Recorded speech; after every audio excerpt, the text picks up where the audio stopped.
Hey, everyone.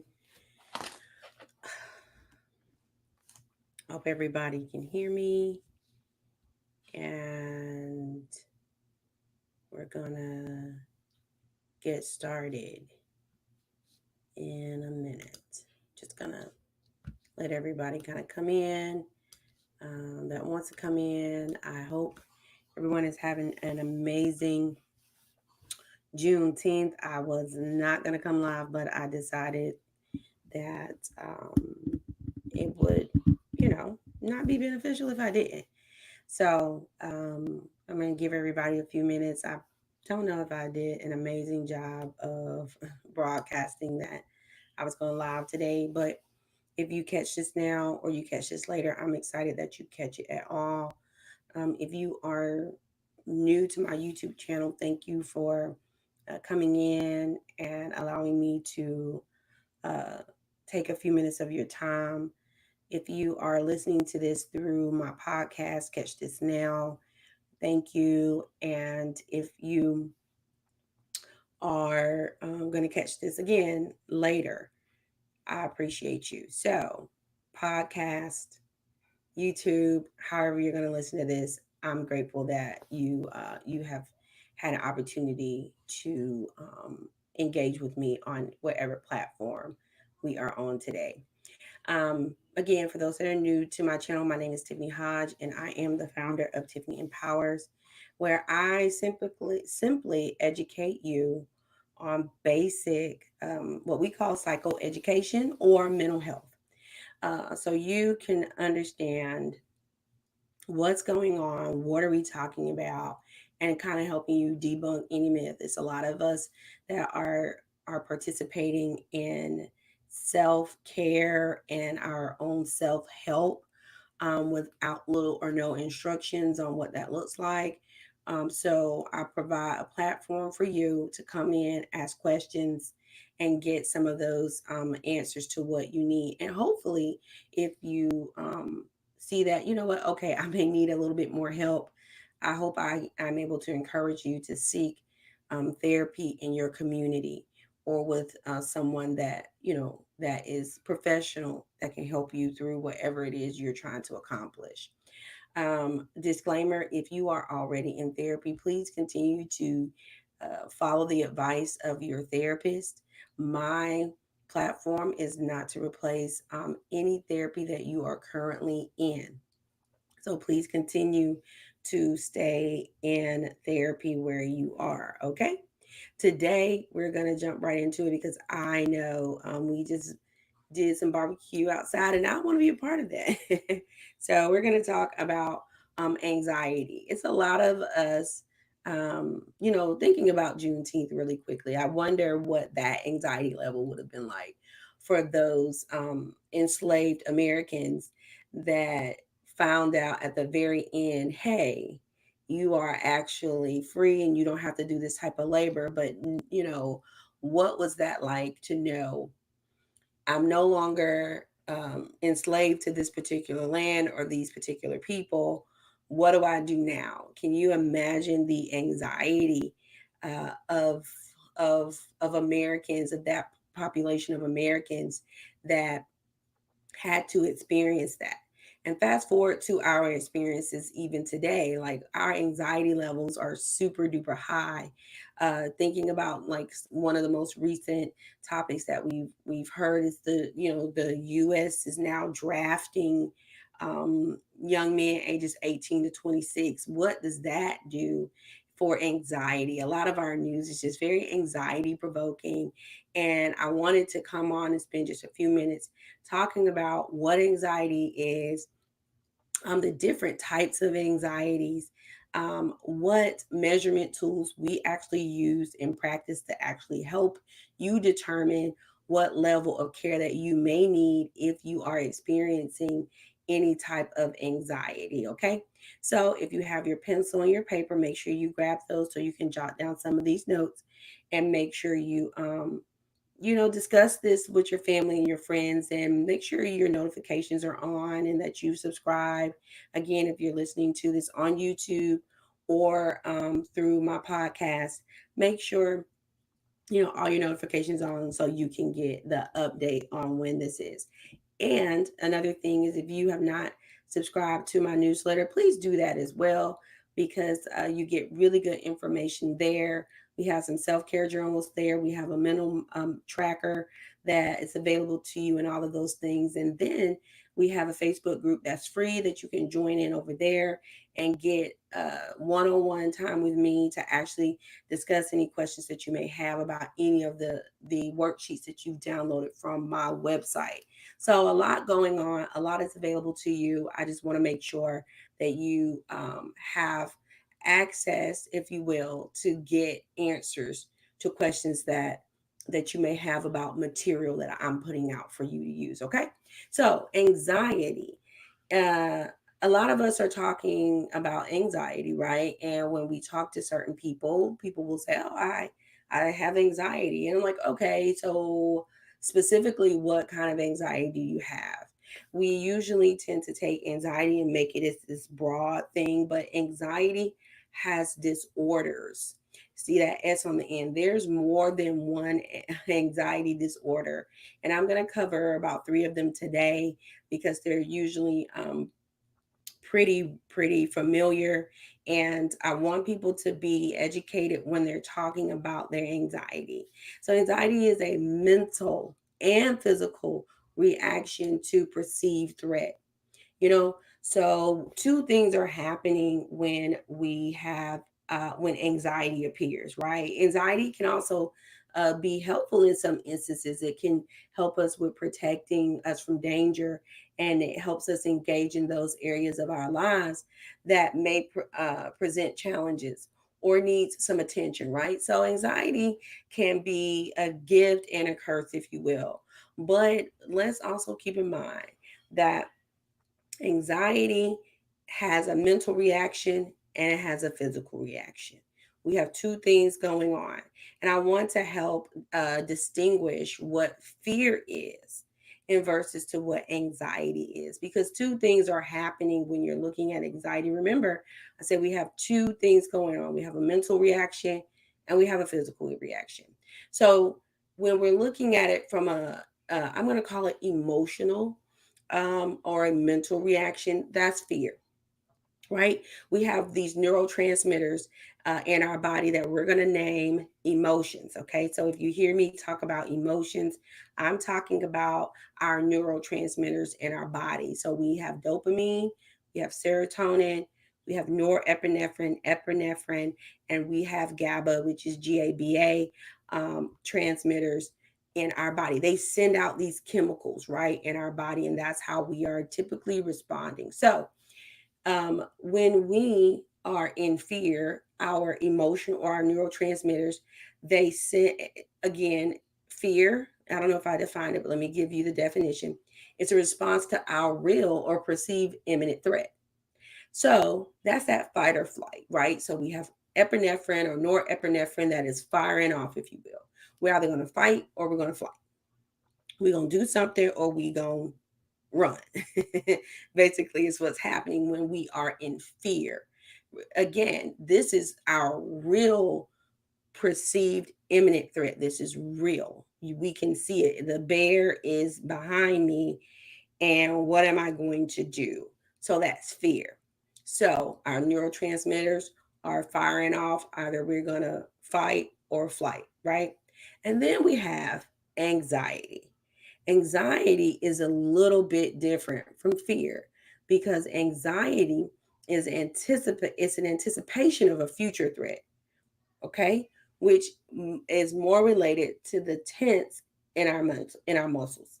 We have a lot of muscle tension when we are thinking of anxiety, and the vigilance in the preparation of a future danger. So we become very cautious or we avoid behavior. So keep in mind, fear is real. It's there. I see the dog is running after me. Am I gonna fight or flight? Right? So, or anxiety. It's I'm anticipating something that may be a future threat that may happen, may not happen, not quite really sure, but I'm going to be very cautious of it, and I'm going to avoid it. Okay. So that's the difference when we're thinking of fear and anxiety. Anxiety is felt through the body. So anxiety is more of a physical. We hear a lot of your physical symptoms, and we're going to talk about a couple of those when we're thinking about anxiety. Our GABA or our GABA neurotransmitter may contribute to anxiety and mood disorders when its messaging activity isn't balanced. Research has said that there's some the message isn't getting across. So something's going on chemically, and that's important sometimes why we as practitioners we offer and we suggest you going to see someone for medication, because you want to kind of help balance that mood, if you will. That messaging is off, so we're trying to look for some balance. I'm hoping this makes sense to you. If you have any questions, please, you can drop them in the chat, and I'll be more than happy to answer those. So when we're physically looking at our body and how we are responding to anxiety, we have muscle tension. We avoid fear. You may have an upset stomach. You may have an increase in your heart rate, poor concentration, uncontrollable worry. Some of those things happen. So I'm going to use myself an example. A lot of times I avoided doing lives or coming on for content because I'm like, you know what, my anxiety was so high about it. Like, I don't know if I'm going to do well, are people going to accept it? And so these are future threats that may or may not be real. I have no proof to them. I'm not really sure. So what do? I made my stomach may ache, and I may just start avoiding it of the fear. You worrying about all these other things. So we are creating this anxiety, and our bodies are physically sending off the symptoms of this anxiety that we create. Okay, so you have some different types of anxiety, and I wanted to get to this because I want people to understand. And self-diagnosing is not a good thing, and we want to be able to actually take our mental health seriously when we're talking about these things. So there are three different types that I'm going to cover today. We're talking about generalized anxiety, which is excessive amounts of worry in several areas of your life. You may be worried financially, you may be worried spiritually, you may be worried on your job, home life. Is excessive amounts of worry. you know you may want to see someone about helping you work through this disorder. It is real. It is a type of anxiety disorder. Okay, there's criteria that you must meet. That's why I'm encouraging you to seek out professional help if you see that you are excessively worrying about several areas of your life. And in honesty, most of us African Americans, we we live in a generalized anxiety state. We worry a lot. Not all. I'm not saying all, but we tend to be in a space where we are constantly worrying. I worry a lot about my boys. They're Black children. They're in America. Things are happening. So we guard them, we do these things, and whoop de whoop. So you tend to generalize it. Is excessive, and it affects our day to day. Number two, we have phobias, which are very intense fear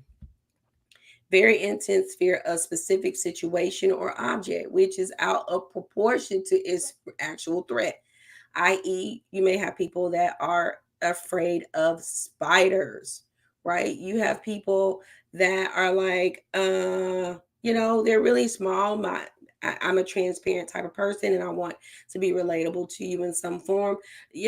Some people are afraid of roaches. They're very small. It's out of proportion of what's actually a threat. Okay, those are phobias. Heights.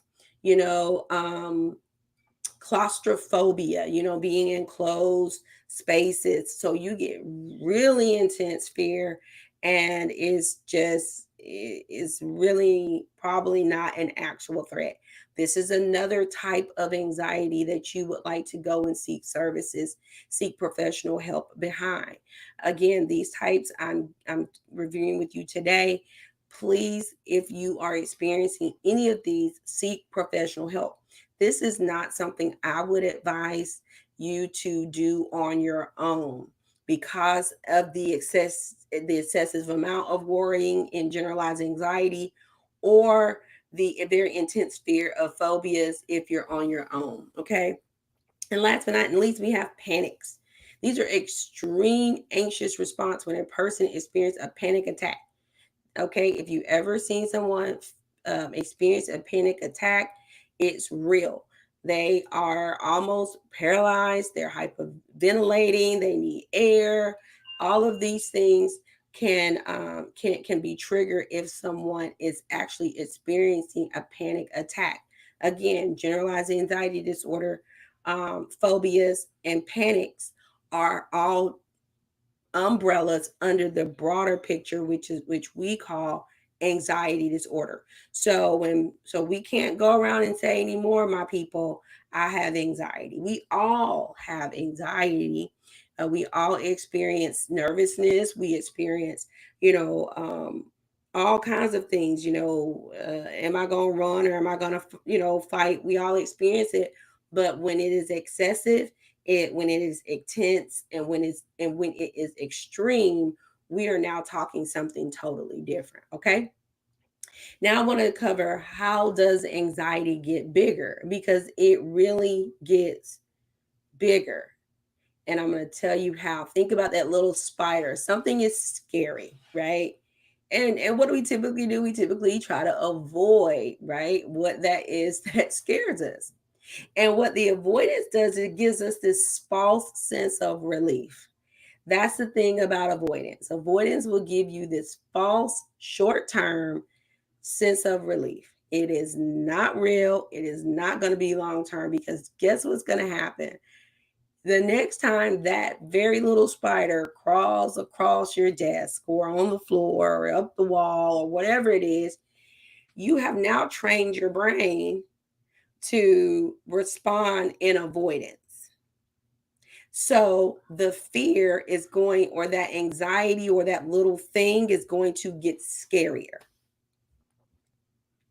And then you stay on this harmful cycle, if you will, of the anxiety wheel.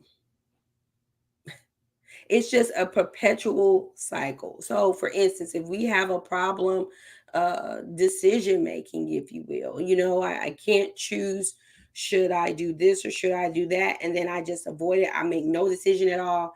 Guess what happens? And in 30 minutes, you got to make another decision, and you're going to avoid it again. And so you see, so now every time you get this experience, your body has now, you've trained it to avoid it because it's scary. And now you are on this loop de loop of a harmful cycle, which has now been created by something that was just not even an actual threat. Because here it is, fear is real, anxiety is something that it can be anticipatory. I can anticipate this. I have no proof that what I am feeling or what I'm thinking is going to happen, but because I'm going to avoid it, I'm going to, I feel okay. But then again, here it comes again. And now we're on this cycle. I hope this helps and it makes sense. I want to talk about the measurement tool that we use in practice that helps you. This is also a good thing. I did a YouTube about the self-care assessment, because here it is. I'm always going to try to bring this home to you guys. You cannot do efficient work on yourself if you don't know your measurement, if you don't have a baseline. Okay. And I want you to understand, you got to have a baseline when you're going around telling yourself or others, I have anxiety, I have depression, I have this, I have that. How do you know if you've never been assessed and you don't have a baseline? The self care assessment is available on my website. You can download that today and you can actually see where you are. How do you know if you're really taking care of yourself if you really never assessed yourself? I'm a big proponent. I know that we are in the age of content creators and all this fun stuff, but we must take an accountability of what are we doing to make sure that what I'm being told is something really is something that's going to benefit me in the long run. So I require a lot of homework, and this is one of them. We call it a GAD7. That's what we call it in our world. It is a measurement tool. It's 7 questions. And this is how you can actually know, okay, I may be able to do okay on my own. I may need some additional assistance by seeking some therapeutic services, or mine is so severe. I need to be diagnosed. I need a psychiatrist, and I need to be speaking with a therapist to help me manage this anxiety. So the GAD 7 is a measurement tool. Again, it's 7 questions, and it's your minimum if you're like a 0 to 4, right? It's asking you where you are every 2 weeks. I think you can even download it. I may put the link here if you in the description to where you can actually click on it and gauge it yourself and look at where you are. And if you find that you are on the severe or the moderate anxiety, I would ask that you seek some help. Even if you are working, if you're working, look through an EAP service.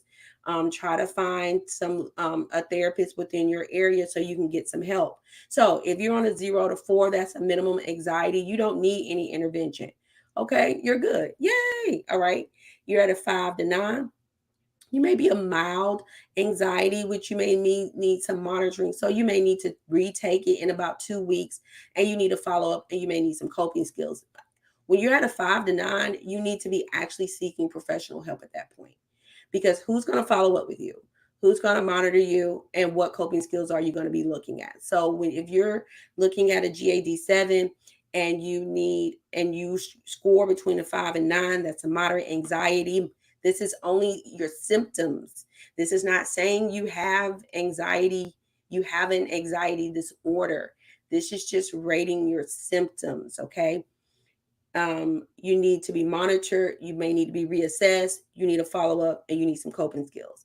If you're at a 10 to 14, you're a moderate anxiety level. You need some education. You need what we call some cognitive behavior therapy interventions, and you may need some medication assistance. Again, at that level, you need to be actually speaking with a mental health professional, a psychiatrist, or someone in your area. Hey, how are you, Lakeisha? Thanks for joining me. And if you are at a 15 to 21, you are at severe anxiety. Okay. So that means you may need some cognitive behavior therapy. You need some medication, which is a psychiatrist, and you need some lifestyle changes. Okay, so that's the range. We're at a 0 to 4. You don't need any intervention. You know, we may be cool and copacetic. Okay, 5 to 9, we're at a moderate anxiety. We need some monitoring. We need some follow up. We need some coping skills. Okay, 10 to 14. Oh, excuse me, 5 to 9, you're at a mild. Excuse me, you're at a mild. 10 to 14, you are at a moderate anxiety. You need some education. You need some cognitive behavioral therapy, which we call CBT.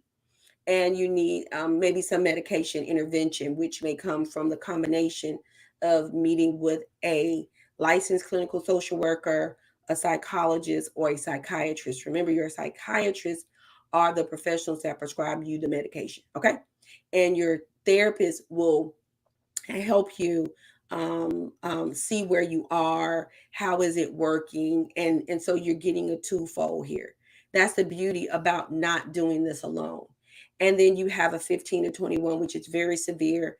You need some cognitive behavior therapy, you need some medication and some lifestyle changes. And do you see, you don't even need education at this point.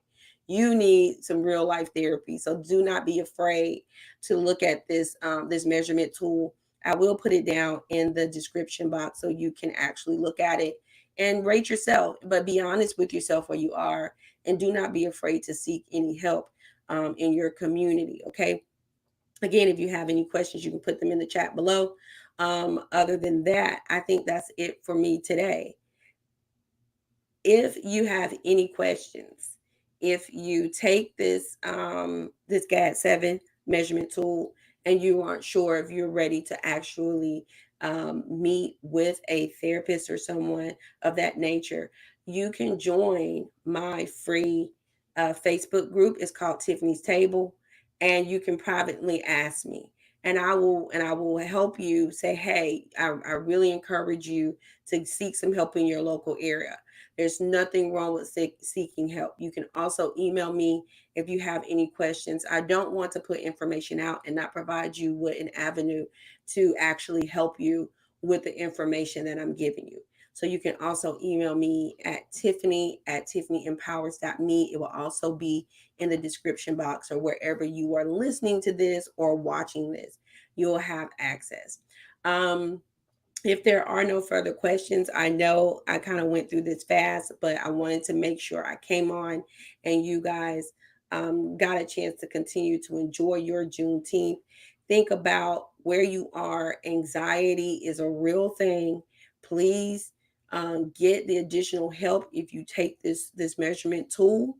If you take it and you see you need help, please do not hesitate to ask for help. I do have local resources that are available on my website. Also, if you want to keep in contact with me and you're not a part of my email list, you can go over to my website, join my email list, and stay in contact with me that way. Again, if you are listening to this on YouTube, make sure your notifications are on and you are subscribed. If you are listening to this on my podcast, Catch This Now, make sure your notifications are on and that you have subscribed. Next week, we are going to talk about depression. We're going to run the same thing down. We're going to look at it. We're going to talk about how it exists, some symptoms, what's the measurement tools, and just offer you some resources to make sure you are getting the help that you need. Yes, some things you can do on your own, but some things we need some professional guidance and assistance in. Thank you for your time and your attention. My name is Tiffany Hodge. I hope you continue to stay engaged, continue to educate, and embrace the enlightenment as it comes. And I'll see you all next week.